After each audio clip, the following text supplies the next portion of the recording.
Donc, vous avez un nouvel animé pour moi? Oui, monsieur. Ça s'intitule Tokyo Revengers. Donc, j'imagine que l'histoire se passe à Tokyo? Non, non, Mexico.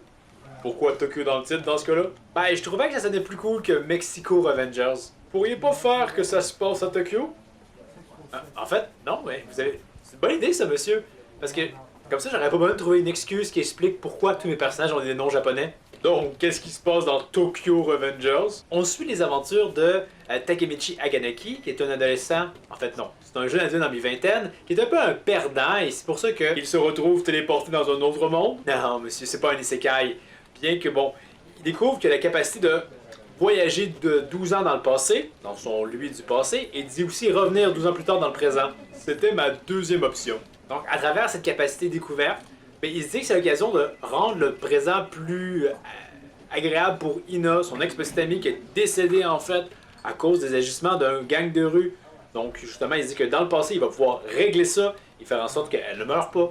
Ouais, mais puisqu'il a connaissance du futur, c'est assez facile, non? Non, en fait, ça va être super difficile. Un assez gros enjeu. Ah ouais? Ouais, ben vous voyez, Takemichi, c'est pas un voyou qui est très fort en combat. Il est pas non plus très malin.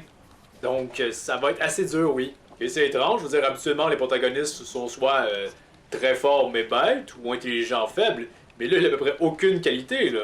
Ben, il a un bon fond, hein. Il y a ça, là.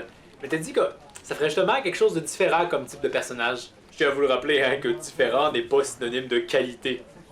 Mais bon, parlez-moi en plus de l'histoire. Qu'est-ce qui se passe dans Tokyo Revengers? Donc, Takemichi va dans le passé et parvient à se rapprocher du Tokyo Manjin, qui est le gang de rue qui va être appelé à devenir celui qui va être responsable de la mort de Ina dans le futur. Ainsi, il fait la connaissance du numéro 1 et du numéro 2, Mikey Draken. Et à travers sa connaissance quand même du présent, en fait du futur, hein, il va apprendre que c'est la mort de Draken qui va pousser Mikey à sombrer dans le côté obscur et à être indirectement responsable de la mort de Ina. Ok, donc juste empêcher la mort de Draken de se produire, mais je sais qu'il est bête, là, mais il faut pas simplement leur dire qu'il vient du futur et que c'est telle chose qui va se passer, preuve à l'appui. Non, monsieur, j'ai réglé ce petit problème-là parce que dans son premier voyage dans le passé, il va rencontrer le petit frère de Ina et à lui, il va lui dire qu'il vient du futur. Le petit va croire ça et devenir inspecteur de police dans le futur qui est le présent et venir en aide à Takemichi, mais va lui dire, hein, tu peux pas le dire à d'autres personnes que tu viens du passé, du futur. Moi, je te croyais, mais personne d'autre va te croire. Ouais, mais il y a juste à trouver des preuves. C'est pas si compliqué que ça, là. Ben, il y arrivera pas, mais de toute façon, hein, avec ce qu'il dit, ses agissements, il y a quand même Ina et Mikey qui vont douter que quelque chose cloche, mais j'avais pas envie que ça aille plus loin que ça, là. Pas aller au bout de ses idées, c'est cool. C'est excellent, même. Donc, finalement, malgré qu'il leur dit pas, Takemichi parvient à sauver Draken et retourne dans le présent. On s'imagine que c'est fini, c'est réglé, et ça semble être Ina est encore en vie, etc. Mais, revirement de situation, elle meurt à nouveau sous les agissements du Tokyo Manjin. Rien n'a vraiment changé en fait. Et Takemichi n'a pas le choix, il se dit qu'il va retourner dans le passé, mais que ce coup-ci, s'il devient le boss du Tokyo Manjin, assurément, la vie de Ina va être sauve. Le personnage qui est pas très fort, et qui est pas très intelligent, espère devenir chef. Bonne chance, hein, bonne chance. Ouais, je suis même pas sûr que moi-même j'y crois, hein. Donc, avec ses nouvelles connaissances, il se rend compte que ce coup-ci, il faut qu'il empêche la mort d'un autre membre du Tokyo Manjin, Bajil, parce que si ça se produit, ben, Mikey va sombrer du côté obscur. C'est à peu près la même chose que vous venez de me dire. Vous avez juste changé le nom de Dragon par Bajil. Vraiment, vous avez déjà plus d'idées? Ben, j'ai changé de nom, c'est pas suffisant. Vraiment? Vous avez vu que c'est pareil? Mais c'est différent parce que, hein, je vous le dis, à la fin, Takemichi réussit pas à le sauver celui-là par exemple. Ouais, mais je pense pas que c'est suffisamment différent, là, mais avant de tout de suite le tuer, bien que vous m'avez vendu le punch, mais c'est pas grave, hein. Bajil, c'est un autre membre du Tokyo Manjin, est-ce qu'il est important? Ouais, c'est un autre membre fondateur, et qui d'ailleurs va trahir le Tokyo Manjin. Ouais, et pourquoi? Ben justement, Takemichi va aller le confronter et lui demander des explications, et ce dernier va révéler la vérité, c'est-à-dire que dans le passé, lui et un autre membre sont assez directement responsables de la mort du grand frère de Mikey. Oui, vous pouvez continuer. Ah non, j'ai déjà tout dit, monsieur. Avec ça, vous êtes censé comprendre pourquoi est-ce qu'il a trahi. Non. Je comprends pas. Il s'est dit que tuer un membre de la famille c'était bien, mais deux c'est mieux. Non. Pas sûr de comprendre. Ah, mais vous allez pas vous en faire avec ça, monsieur, parce que de toute façon, il a pas vraiment trahi.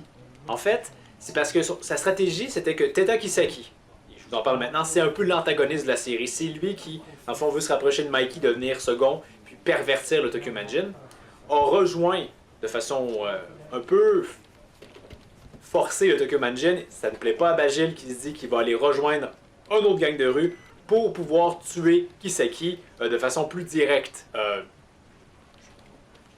crois bien qu'il aurait pu faire ça sans avoir trahi Tokyo Manjin. J'avais voulu balayer du revers de la main certaines questions, mais finalement, il y a juste encore plus de questions. Je vais pas vous en faire, monsieur. Comme je vous l'ai dit, hein, il meurt, hein. Takemichi réussit pas à le sauver, mais grâce à quand même ses actions malgré tout, qui ont réussi à faire suffisamment de différence par rapport à la vieille version du passé, ben, Mikey tombe pas du côté obscur, et puis voilà. L'histoire est terminée. Ah, la première saison est terminée, je veux dire. C'est sûr que Teta Kisaki est encore dans Tokyo Manjin, ça pose problème, mais Takemichi a réussi à devenir lieutenant à la place de Bajil, qui est décédé, hein.